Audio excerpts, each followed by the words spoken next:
The 2017 Douglas E. Parrott Faith in Action Award recipients.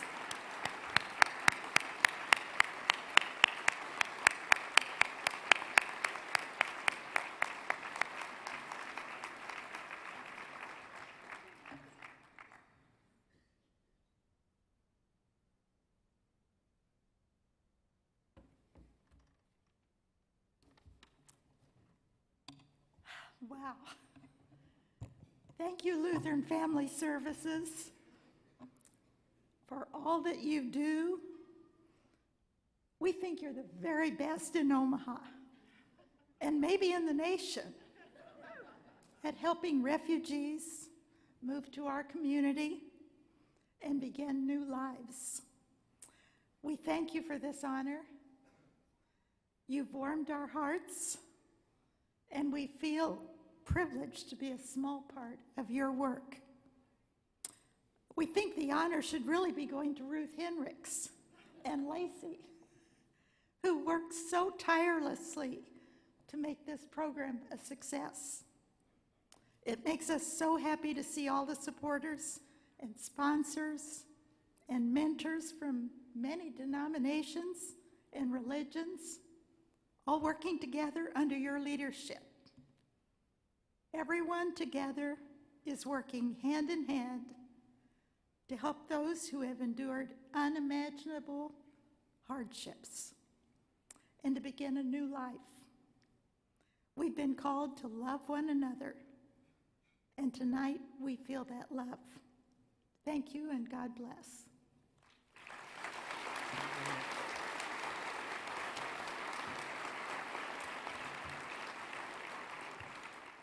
Donna's doing a great job of talking for both of us. I wasn't going to speak, but there's just something I want to tell you a little bit about. When I was in high school, I liked to sing.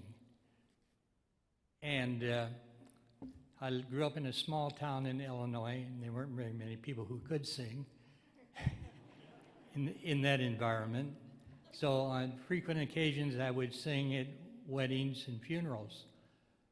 The problem was I had a very small vocabulary. I sang "I Love You Truly" at weddings and the Lord's Prayer at funerals. I did know one other song. It was "There'll Be a Hot Time in the Old Town Tonight," but it just didn't seem to be prudent.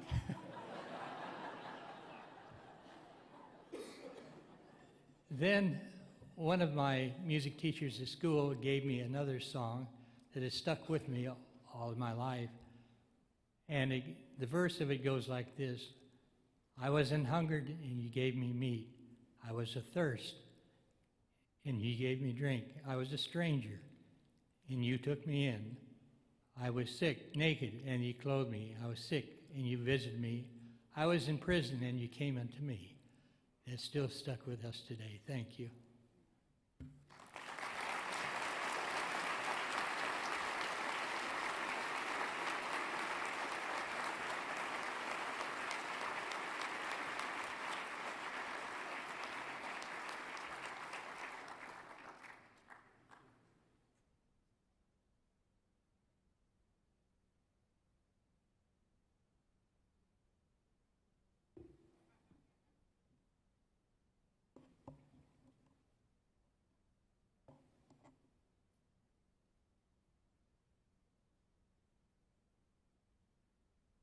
What a rock star trio of honored couples tonight. Coiner and Donna, Terry and Linda, Nancy and Greg.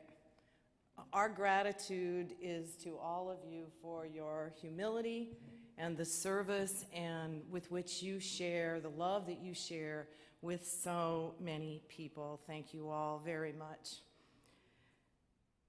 Before I make any of my remarks, I want to take and pick up on what Terry and Greg and everyone was saying. It is my pleasure to introduce to all of you right now over 120 of the 365 staff from across the state of Nebraska who are here with us tonight. They represent the passion, the dedication, and the quality of the work that we do at LFS, both past, present, and into the future. Would the LFS staff please stand and be recognized, because we're going to wait until you do. Everybody up.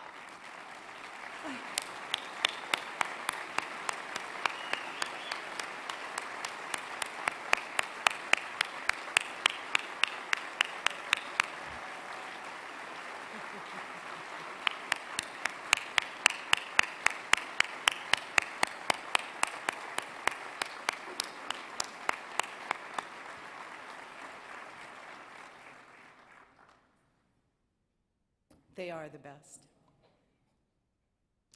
I wonder, I know, I believe. I wonder if Pastor Peter Grafe and Pastor Eric Fogelstrom had any idea 125 years ago what they were starting with 2 individual acts of kindness. I wonder if they knew that those acts of kindness would grow into one of the largest community-based organizations in the state of Nebraska. I wonder if they imagined their care of orphan children would expand to foster care in the 1940s, 50s, and 60s, and later into a welcoming place for Vietnamese refugee families in the 1970s and early 80s. I wonder if these early pastors and deaconesses ever imagined that one day in the 1980s, LFS would step out with moral courage to offer mental health counseling to persons with HIV/AIDS, or with a traveling counselor to farmers across the state of Nebraska who were experiencing foreclosures during the 1980 farm crisis. I wonder if they ever could have imagined LFS serving children who have been sexually abused, or men being released from the Nebraska State Penitentiary. And I wonder if they ever thought a woman would lead what they started.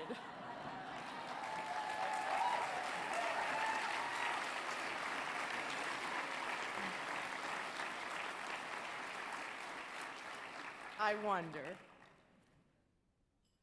I know Pastor Grafe and Pastor Fogelstrom would be proud of today's LFS.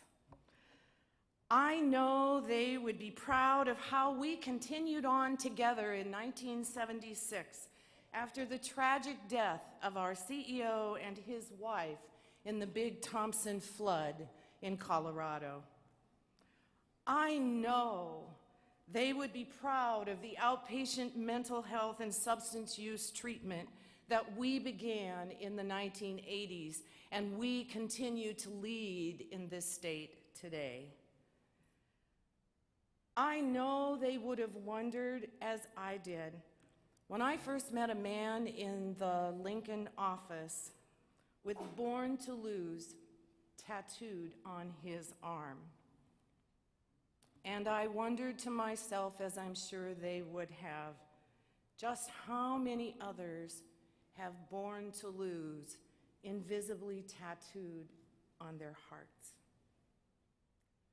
I know those 2 pastors would have welcomed refugees post 9/11 from camps halfway around the world into their homes and their schools and their churches here in Nebraska. I know. I believe a new leader next January will continue to act with moral courage and courageous compassion.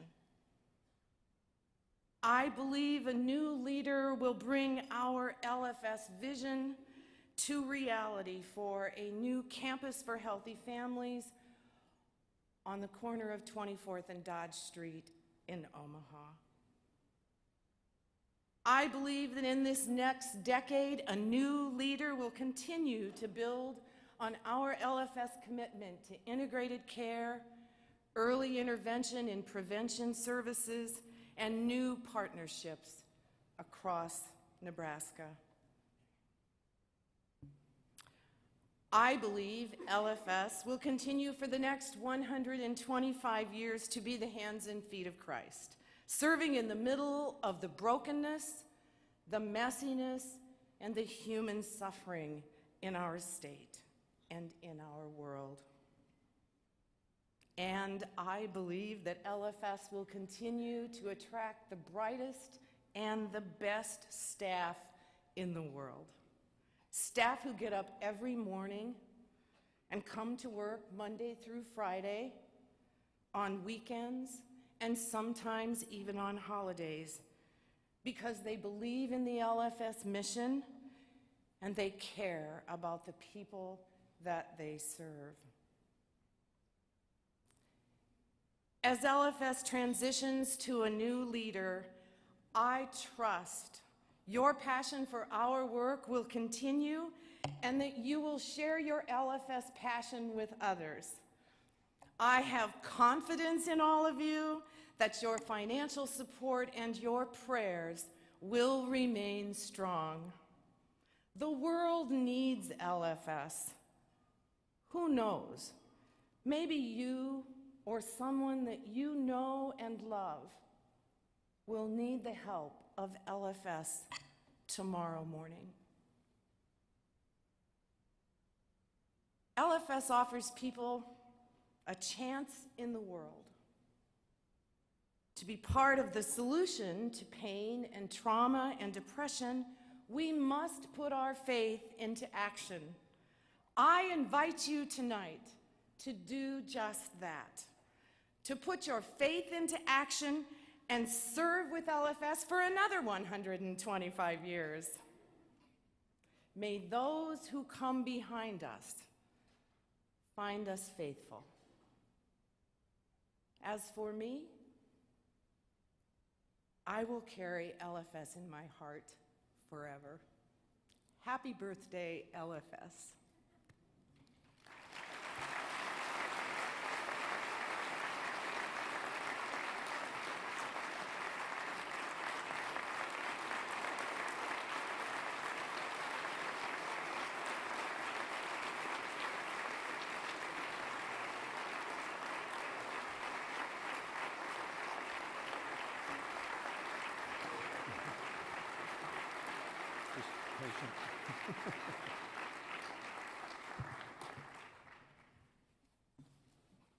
Just be with me a minute, Ruth. I've lost control already. I just want to share some thoughts with you folks and with Ruth. I don't know how you can properly celebrate a third of a century of leadership and over 40 years of dedicated service. But I think we'd be really remiss tonight if we didn't give special tribute to this incredible leader. I'm Ed Schoening, and as you may know, I'm a big fan of LFS. I first became involved as a board member nearly 30 years ago, and I'm honored to continue to serve on a couple of the subsidiary boards now. 30 years ago, Ruth had been at the home for 3 years, and she had a staff of 2 to 3 dozen folks. She was an inspiration even then. She inspired my bride Janice to organize and chair the centennial anniversary 25 years ago at the Marriott in 1992. And now look where we've gone. We've got hundreds of staff on the staff, and we're a statewide operation. Again, those who know me know that I always referred to my bride as my angel. And I truly believe God sends angels in disguise to care for some of the least of us. Don't know if you're an angel, Ruth, but you're close, and I do know that there are hundreds, if not thousands, of those who have been served by LFS and you who put you in that category.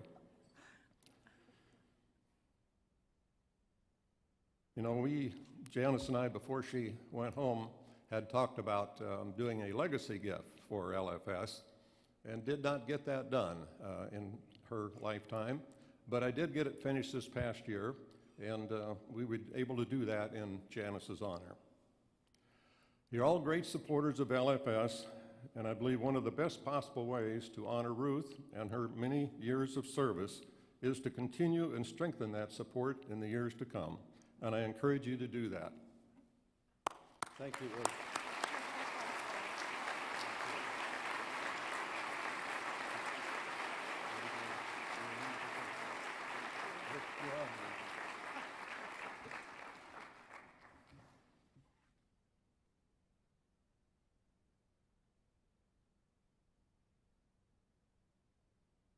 Ladies and gentlemen, please have one more round of applause for Ruth Hendricks.